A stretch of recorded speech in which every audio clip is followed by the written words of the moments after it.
तिथे पण आम्ही कारवाई करणार आहोत ह्या सर्व प्रिंटर्सवर. आणि हे कोणी बनवलं आम्हाला माहिती आहे, कारण मिंदेंच्या गँगमध्ये एक दोन लोक आमचे पण जुने ओळखीचे आहेत ज्यांना तिकीटं मिळाली नाहीत, ते सांगतात आम्हाला काय ते समवयाचे पण असू शकतील. पण असो, आज तुमच्या समोर जो घोटाळा आणणार आहे मी, तो महत्त्वाचा आहे, तो MMRDAचा आहे. तो सरळ सरळ एकनाथ शिंदेंच्याच खात्यामधला, नगरविकास खात्यामधला आहे. आपल्याला माहिती आहे की मेट्रोची अनेक कामं मुंबईत चालू आहेत, MMR मध्ये सुरू आहेत आणि ही कामं अनेक ठिकाणी अजूनही पूर्ण झालेली नाही आहेत. पण एक देखील तुमच्या लक्षात आलं असेल की ह्या सगळ्या मेट्रो पिलर्सना वरचं काम पूर्ण व्हायच्या आधी, गर्डर लागण्याआधी रंगवून टाकलेलं आहे. म्हणजे काम पूर्ण व्हायचंय, पिलर पहिला लागलेला आहे तरी रंगरंगोटी झाले, फिनिशिंगचं काम झालंय, परत गर्डर लागताना जे काही डॅमेज होणार ते, जे काही परत धूळ फेकवणार त्याच्यावरती आणि मग परत रंगवायचं.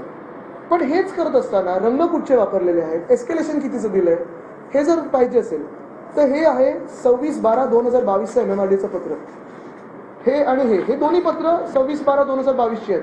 ह्या पत्रामध्ये त्यांनी नमूद केलेलं आहे की during one of the meeting with CMRS, म्हणजे जे रेल्वेचं टेस्टिंग वगैरे बघतं ते, ही संस्था CMRS, regarding inspection of metro line 2A and 7, CMRS has strongly objected for applying any anti-carbonation paint.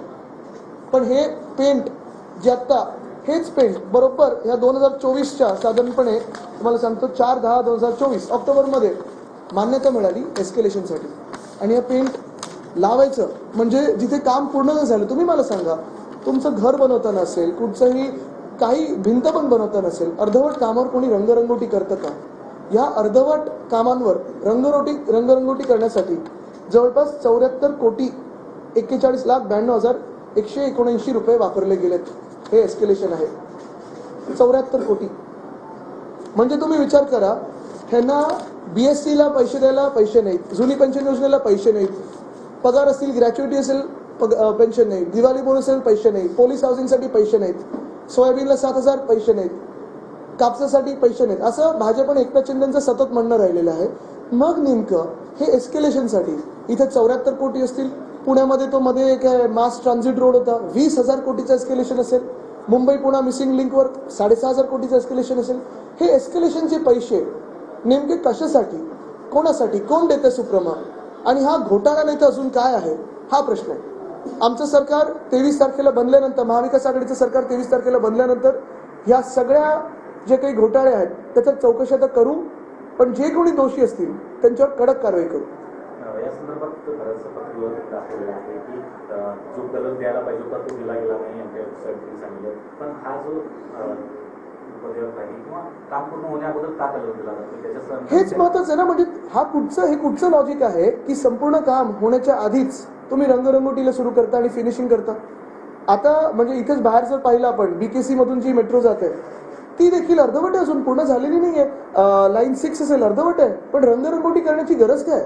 नीटनेटकेपणा मी समजू शकतो, स्वच्छता मी समजू शकतो, पण एवढं मोठं कॉन्ट्रॅक्ट त्याच्यावर एस्केलेशन देऊन 74 कोटीचं एस्केलेशन. हे पैसे कोणाचे? ते जनतेचे पैसे, त्यांच्या खोक्यातले पैसे नाही आहेत. पण मग जर स्थानिक जनतेसाठी पैसे नसतील यांच्याकडे, शेतकऱ्यांसाठी नसतील, सरकारी कर्मचाऱ्यांसाठी नसतील, पोलीस हाऊसिंगसाठी नसतील पैसे, मग हे पैसे कॉन्ट्रॅक्टर्सच्या खिशात जातात कसे? हा देखील एक मोठा विषय झालेला आहे राज्यामध्ये. करायलाच लागणार आहे, करायलाच लागणार. म्हणजे काम पूर्ण झाल्यानंतर हे 74 कोटी आहेत ते फुकट, त्याच्यावर अजून त्यांना करायला लागणार.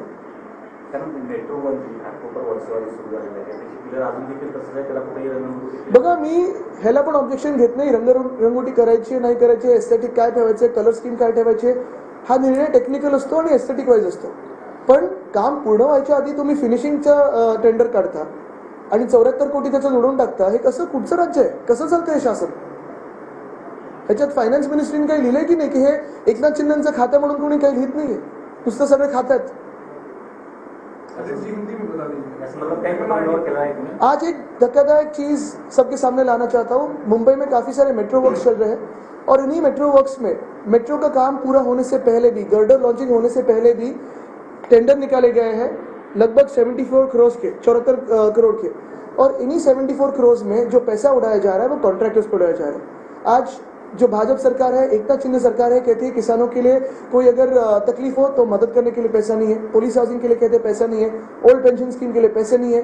कोई भी नागरिकों के विषय हो, जनता के विषय हो,